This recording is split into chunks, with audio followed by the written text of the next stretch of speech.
Hello, my name is Ryan Mazoon for final project for Political Science 160 with Professor Simmons. Um, Going to go over the things that I learned in the class that I enjoyed.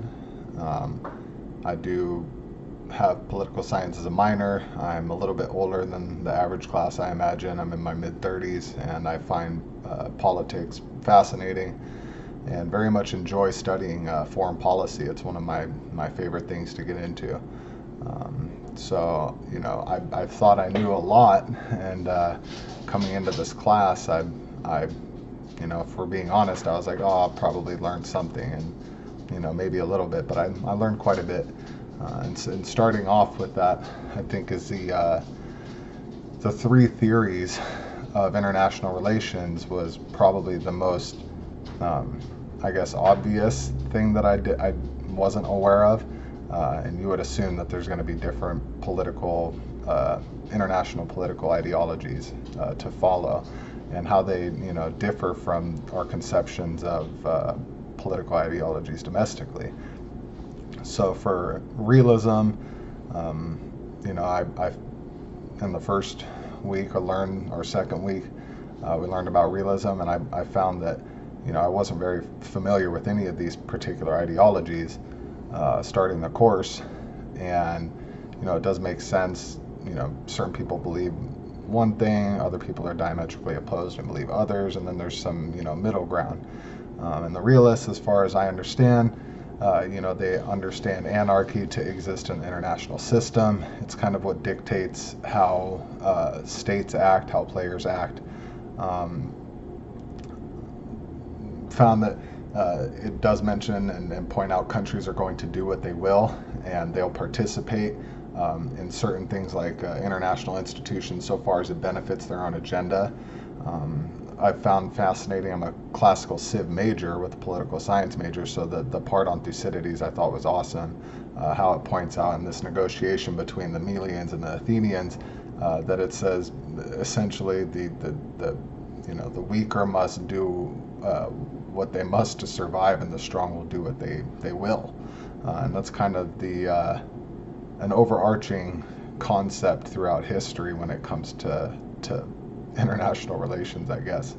Um, I did like that it pointed out that the things that are important are survival and national interest pursuits, and that any sort of international cooperation, conversely to liberalism and realism, you're going to require a strong coercive actor who's kind of leading the way for this cooperation to take place. Otherwise, it won't happen. And then conversely, we have the liberalism aspect, which does provide for a more open appreciation and acceptance of international institutions. They said that the three components that make cooperation and peace more likely, more available, and I guess more just possible in general, is the democratic regimes operating as a democratic regime, economic interdependence, so the ability to engage in trade, the ability to sustain oneself off of commerce within and without the state, and then international institutions and participating in those. And these things make international cooperation possible. It says that domestic politics and international institutions and institutions in general do matter, as opposed to the realist perception. Constructivism I thought was very interesting because it kind of bridges the gap there. The norms shape the interests of the pursuit of international relations for constructivism. So these norms are constantly shifting depending on how certain polities within a state act, or even internationally, and how they can affect norms and changes in other countries and other states. I did find interesting, I'm very familiar with the United Nations, and I did find interesting, I'm also, kind of understanding of how the Permanent Security Council works. But I did find it interesting that when it pointed out the collective action, and that the importance of the P5 participating as a whole, with regards to like joint decision-making, things within certain actions in the international community is kind of constantly at bay with this potential chance for vetoes with one of the 5 members of the Security Council. And I believe that's very important considering the dynamic we live in, where there's kind of this tension, ongoing tension between members of the P5 Council. Found it interesting to note the differences between the 2 operations of the UN with regards to peacekeeping and peace enforcement. Peacekeeping essentially coming in after peace is established and maintaining the status quo of peace, as opposed to peace enforcement is harder to effect and also harder to come to terms with and harder to establish, and doesn't necessarily promote a positive conception of what they're supposed to be doing there as far as peacekeeping. When peace enforcement occurs, the potential for the choosing sides dilemma comes in, which can exacerbate a civil strife or civil unrest in an already unstable nation. It's important to look at this type of stuff because as it concerns, there's issues with regards to like Yemen right now, which is in the midst of a massive instability. And the conception is, do you kind of, or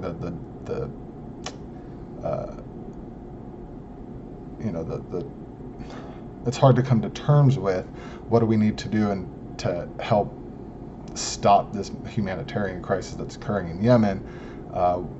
Do you go in and establish peace for them? Do you let them fight it out and then come in afterwards? Potentially you can create a unstable dynamic like Korea after the Korean War, which is an example of peace enforcement, where the United Nations dictates the rules, people kind of follow suit, but there's still ongoing lingering tensions 6 decades later, 5 decades later. I did really enjoy the domestic politics and war aspect of the course. I found the rally around the flag effect to be very interesting. Old enough to have been an adult when September 11th occurred, and I remember vividly the uptick in the approval for the president, who was kind of sitting at a moderate approval rating at best. And I mean, myself, I was 18 years old at the time. I mean, I was, pumped up and amped up and supporting and whatever was going on right then, as long as it was supporting the country, and we're in a situation where that kind of thing might come around again real soon. As far as domestic politics and war, I found Kaufman and Pape's assertion pretty interesting, that sizable minorities who act collectively can influence not only domestic politics but the development of international laws and norms.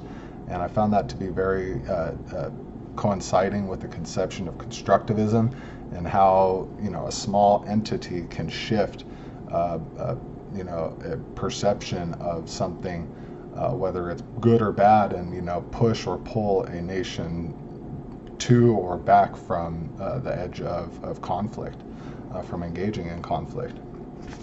And again, how that plays into our current situation and the international dynamic right now. I mean, there's tension and instability kind of all over the globe, and how the United States conducts itself is based off of these very real things that we're studying in the course. The ICC was a good, interesting topic for me.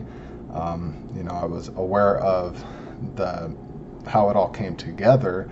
I'm not sure if it's, my age showing or whatever, but like I thought it was older than it was established. I thought it had been established quite some time ago. And I found it interesting that out of the 5 major UN, the 5 P5 members of the UN Security Council, there's 3 out of 5 of them who aren't committed to the ICC, with China, Russia, and the United States. I thought that was very interesting. And these, what do they hope to gain out of staying off the radar with regards to the ICC, is a lack of accountability with regards to their actions on the international scale. Wrap it up here. I know I'm at 10 minutes, but I've got two things left. Thought complementarity was very interesting. The concept of a court of last resort in the international community that kind of comes to a decision or on instigating some sort of process if the national polity does not take it upon itself to conduct an investigation, a trial, etc. They came to this as opposed to like a case of court of first instance to avoid abridging sovereignty for the involved states. It promotes an efficient manner of getting the stuff done, places the diligence on the states to get it done for them, so there's not that abridgment of sovereignty, and again it protects from any sort of double jeopardy on the international and national community. And then finally, I'll touch on the thing I found pretty interesting as well, was the concept of the game with regards to domestic politics and international politics, and how they use the concept of a two-level system or a two-level game to compare what the president at home does with respect to his constituencies' leanings and their priorities and their concepts and preferences with foreign policy, and how that president or how that foreign diplomat or how that person, that actor conducts themselves on the international game table. So you essentially have two different game tables, one at the international with advisors, etc., the other at the domestic table with interest groups and respective advisors, etc., and how they kind of dovetail their interests and that of the people, and if they're looking to, I guess, win an upcoming election or something. Thank you so much for joining me. My name's Ryan again, and I really enjoyed the course. I hope you had a good time as well. Thank you very much. Have a good one.